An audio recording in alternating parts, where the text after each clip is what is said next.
Making the Invisible Visible, Black Women 365 Days of the Year. Each day will spotlight a remarkable woman whose story has shaped Black, British or global diasporic history.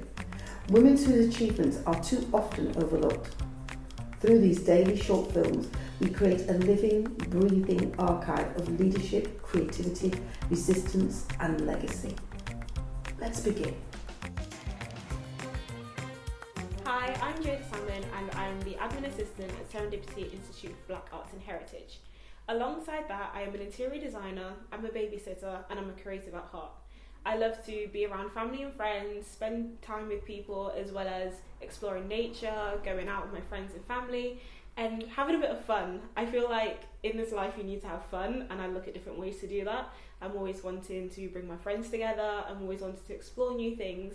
And I love working with children because when I do work with children, they know how to bring the fun out in you as well. They'll go on different adventures, they want to do something, they ask you the most random questions, but because they are children, it's also a way to just reconnect with your inner child as well. So what matters to me is being able to be creative, and this is tied into my interior design work. As a young Black woman, I'm looking at the ways that I can bring the Caribbean influence into interior design.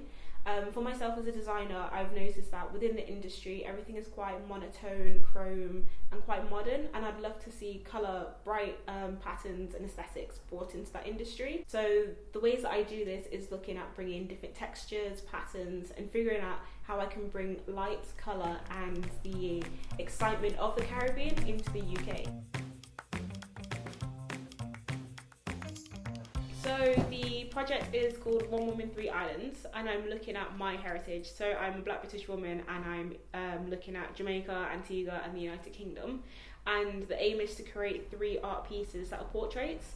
And within that work, I'm looking at how I can use the flags and use ceramic, air drying clay to create the pieces. So I've currently got 2 pieces done, I've got 1 more to go, and then because it's my journey from university up until now, I've sort of like gathered all of the clips that I have of just life in general and I've made that into a video. And then from there, I've got some audio to go on the back of it, and it's just like a really nice, wholesome, fun project to do.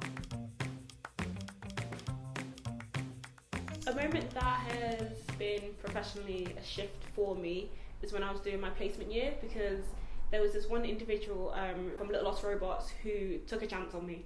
And she was like, because you are in Bath city centre at the moment and you're just trying to figure out how to get those hours and no one's really giving you a chance, let's take you on and do some placement work with you. They did set building, design, and a bit of interior design, and for me I wanted to do set building as well. So the set design work was something that I've never done before. It was quite exciting. And I produced my own set at 21 for a theatre company in London. So the name of the play was called Is That You, Yeah? And they had this interactive set that Little Lost Robots started off with, but they needed a second part to it because they wanted it to be a bit more interactive and they wanted to have different levels on it.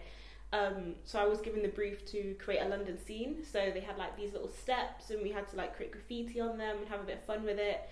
So to be able to have that chance through Ruby was amazing because I don't think I ever would have known or gone or worked with them at all. And then from there I then got the opportunity to work at Love Saves the Day Festival, and that was great because again it was set design and we got to put the set together and I got to see what the festival site was and the behind the scenes, so that was amazing. So I have to give thanks to her because she allowed me to have the opportunity to be a set designer, an artist, and see that there's so much out there to explore and learn. And through her connections, I've met new people, and I think without meeting her, it wouldn't have branched off further and be able to be in the opportunities and places I am now. Thank you for joining us for today's story. Making the Invisible Visible is our commitment to ensuring that Black women's histories and contributions are recognised, valued and kept in daily circulation. Across 2026, we will continue to share these powerful narratives, 365 days of impact, brilliance and inspiration. Stay connected, join the conversation, and help us champion the women whose journeys continue to shape our world. I'm Paulette Brooks, and I'm looking forward to seeing you tomorrow for the next story.